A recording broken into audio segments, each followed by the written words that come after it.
fight. August 6th, fight. Oh my gosh. What's good, family? We here to fight. Fight. She loves this. So, we are back, Marital Arts family. You know what we're here to do. We are here to fight for marriages, not in our marriages. So, we're really excited about this one.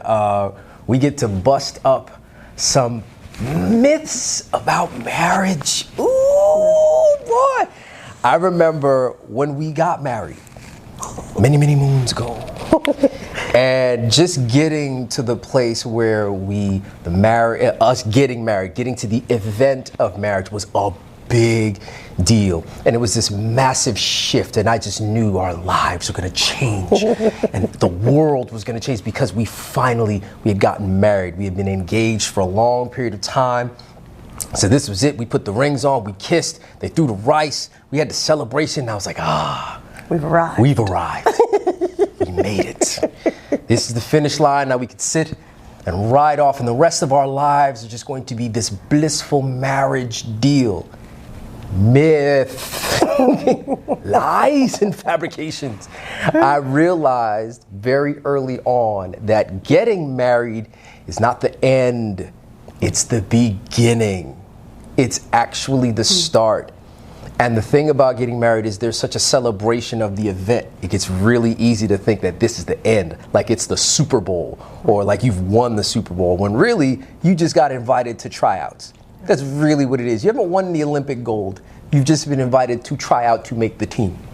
So I wanted to get us rolling on this. Babe, talk about some marriage myths. What were you told? Well, I'm gonna share a little bit, and y'all have been here with us for 3 weeks now. If you haven't, then there's a couple other episodes to catch. But for me, one of the myths, I think was, I don't know if it was even so much a marriage myth, it was like a life myth that I carry, you know? And so it took me a long time to realize that I was looking for things to be peaceful all the time, happy all the time, pleasant all the time. And if they were not, I was gone. I was running, I was avoidant, I was escaping it. And for me, that looked like making myself busy. At some point it looked like drinking too much. It would look like spending too much. It would look like hanging out with people who didn't, how to put it, when you hang with the right people and they connect with you on a spiritual level, they don't just go by what you say. They go by what they sense, and they will hold you accountable. They'll ask, like, are you okay? And they won't trust you when you say, I'm fine.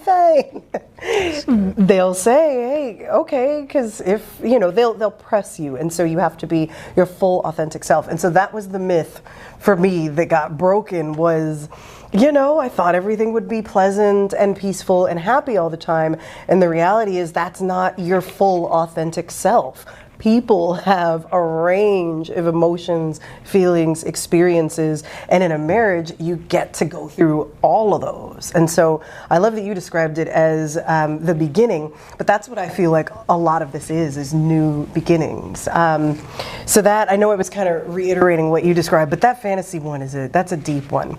Tell me, Sir Ebenezer Quay. Fine. Ooh. Sir Ebenezer Quay. Which matters? Government. The looks matter because when it comes to sex, which is what I'm about to ask you about. Okay. The opinions of folks who are incredibly attractive. You tell. I'm listening. Go ahead. Have a certain kind of. Keep talking. A certain kind of. I'm listening. We talk about it. Je ne sais quoi.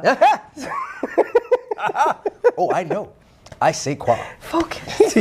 So, what were your sex expectations? Oh, wow. About marriage? Tell us. You know what? I've heard, it's funny, I've actually heard both ends of the spectrum. There was the one which was like, getting married was going to make your sex life, just the act of getting married was going to make your sex life the most amazing, incredible, mind-blowing experience of all time. Forever and ever, amen. Like once the ring came on, it was like, yo, we have unlocked perfect sex. And that was just how it was going to be for the rest of your life. And that is such a lie. That's such a lie. That is so not true. And then I heard the other end of the spectrum from people who were in marriages who were, let's just say, not as happy, which was, at some point, the sex just gets boring and you just stop having sex and you don't even want to do it. And then this, that, and the third, and blah, blah, blah. And I realized at the end of the day, because that's a lie too, your sex life is whatever the two of you decide it's going to be at any given moment, in any given season, at any given point in time. There is no hard and fast rule of what it's going to be. It's literally, this is what we've decided us being together and being intimate is going to be like. And it is an ongoing discussion and an ongoing revelation. You're going to learn something new about yourself and your spouse as long as my things, pay attention and be a student. As long as you stay a student and pay attention, you're going to learn. I learned new things about her, and that is what keeps the sex life sexy. What am I paying attention to? What are you showing me that's different?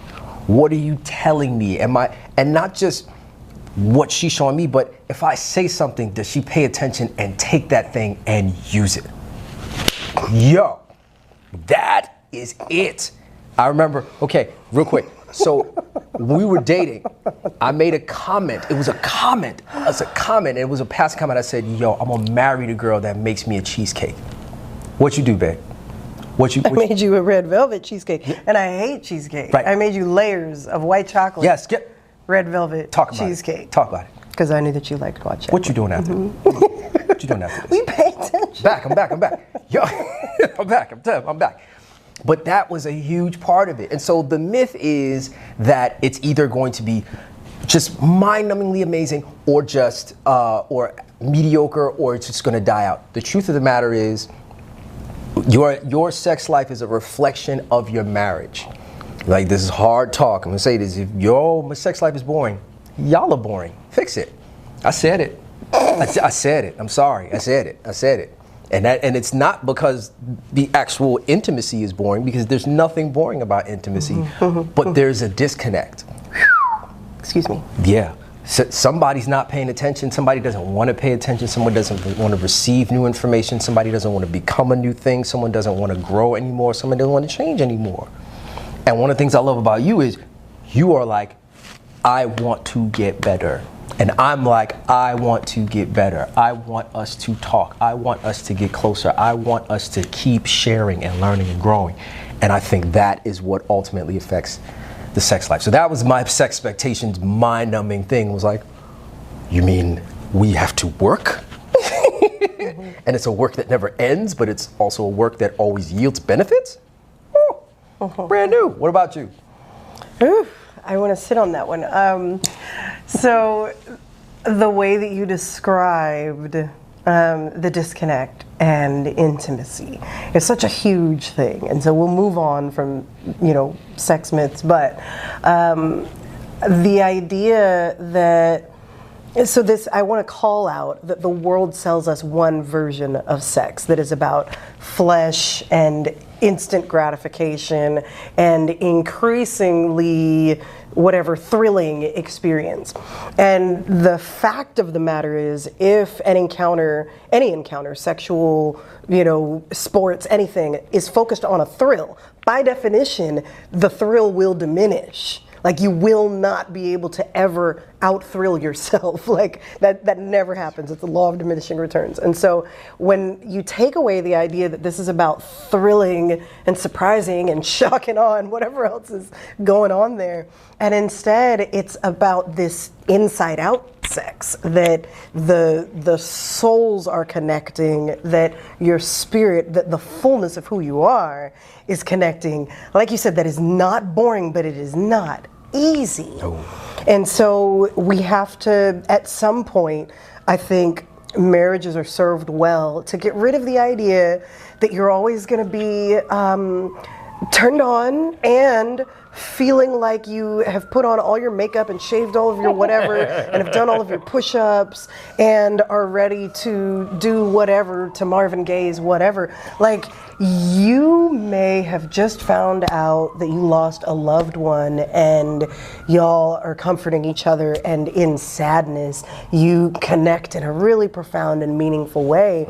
And marriage has space for that when you're willing to be vulnerable and authentic about it. And that it's a totally different kind of sex than what I think we're shown in, you know, the rest of the world. So that's your sneak peek on it. You were so turned up once we said sex. So boundaries. We're going to talk about boundaries. Boundaries? Let's talk about boundaries then. Yeah. That too. Oh my God.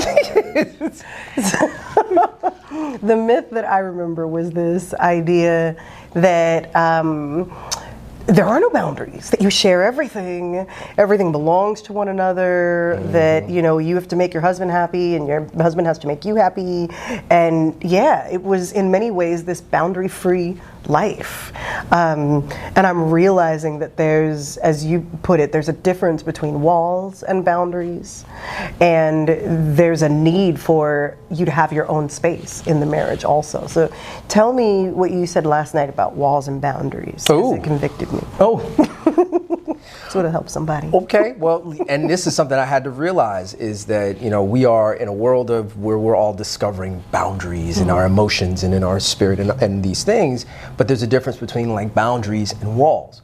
And so boundaries are there so that there's a clear delineation of where things flourish, function, and grow. So you put boundaries around it, and it does not allow anything that does not allow what is inside the boundary to flourish, function, and grow. That's a boundary. This means I don't let anything in that doesn't do these things. That's a boundary.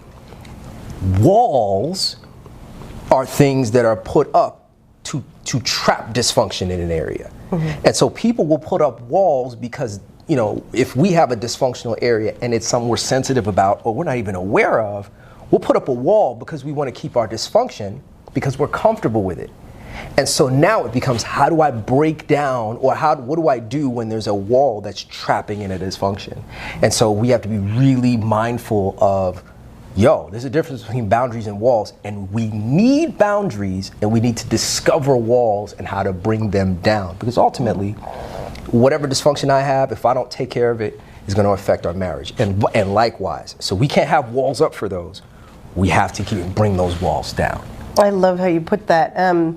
There's a step farther. So what we've learned after having 2 kids now is that not only does it affect your spouse, but the kids copy you. Yes. You have little mimickers running around, and they do everything you do. Not what you say, they do what you do.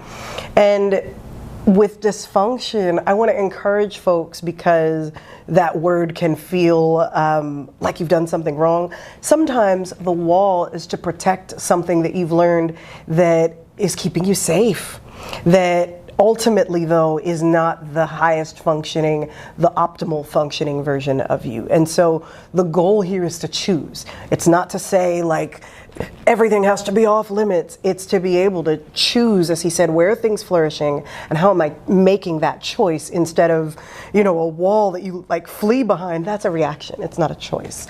And so I think we've covered. We broke the sex myth, the boundary myth, and the Fantasyland myth. Handled. I think so. Matter of fact, what I would love for you all to do, fam, what myths have you heard about marriage? For those of you who are married, what myths have you heard, and what have you discovered just isn't true anymore? And for those of you who aren't married, what have you heard about marriage? Drop that down in the comments. We're going to jump in there and talk about those two and see if we can bring some truth to combat these myths. Because at the end of the day, we want the understanding of marriage to be something where we all know what we're getting into, we all know what we're in, and we're not functioning with false expectations, because those will doom and kill a marriage too. Family, thank you so much. You got to kick it with us. This is not a myth. This is real. Thanks for having this experience with us. Don't forget, like, subscribe, share. Sharing is caring. What do we always say? Sharing is caring. We care. Y'all should care too. So go ahead on, family. Let's let the family grow. Let's let the conversation continue. And we will catch you guys at the next fight. Take it easy.